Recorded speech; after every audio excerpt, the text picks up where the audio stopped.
Hi,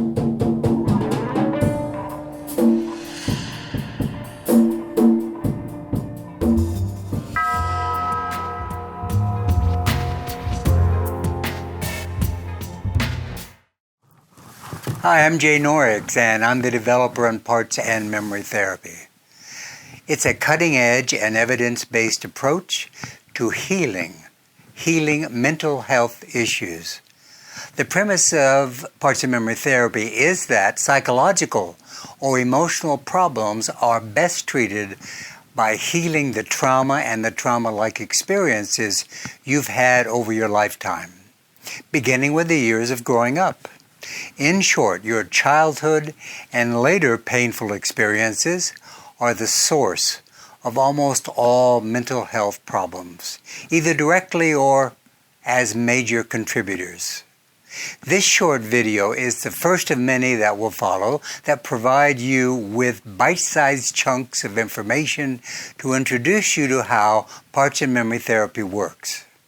As the name of the model suggests, there are two major concepts that form the foundation for the approach.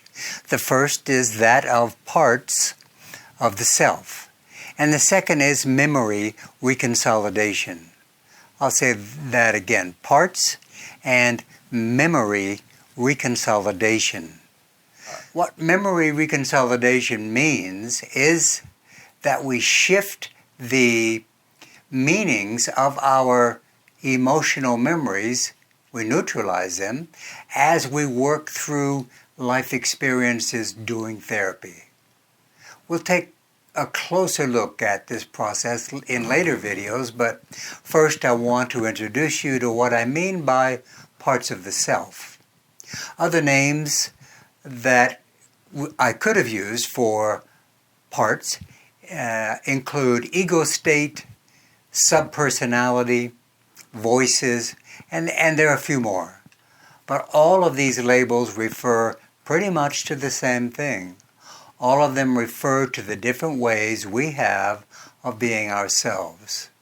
I prefer the word part because we often use it in everyday language in the same way that I use it in therapy. The drawings behind me, you might want to take a look. They illustrate how one of my patients conceived of her own parts. But coming back to the theory, a common relationship problem discussed among friends goes something like this. One part of me wants to kick him out on the street and never talk to him again, but the other part of me can't imagine life without him. In this example, there are two parts in conflict with each other. Notice that we're not talking about a single self torn between alternatives. Using simple logic, there have to be two parts here because the first part has already imagined life without him. It's the second part that cannot imagine life without being with him. But let's avoid logic for the moment and go instead to a more graphic example. Suppose you're a parent of 3 children under the age of 6. One child has a fever and has vomited up her lunch. A second child needs his diaper changed and is about to draw a portrait on the wall with the feces he's pulled up out of his diaper. The third child is crying and fearful of starting kindergarten the next day. Add to this that the house is a mess, dishes are piled high in the sink, and you don't know what to deal with first. But after a day of struggle, you finally comfort your children and you get the house halfway decent, and your spouse comes home from work from a very good day and wants to be sexual with you. Your parenting part and your homemaker part are still dominant in your personality, and you're tired, frustrated, easily irritated. There is no way you can summon your sexual part to accept your spouse's invitation.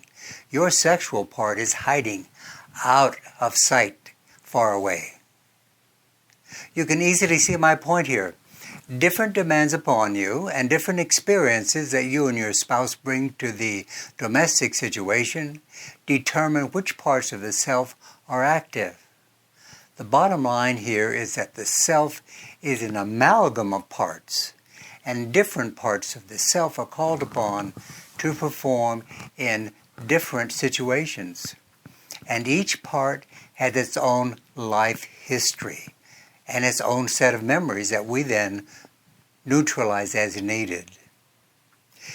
So in doing parts and memory therapy, we temporarily separate problem parts from the crowd that make up the conscious self.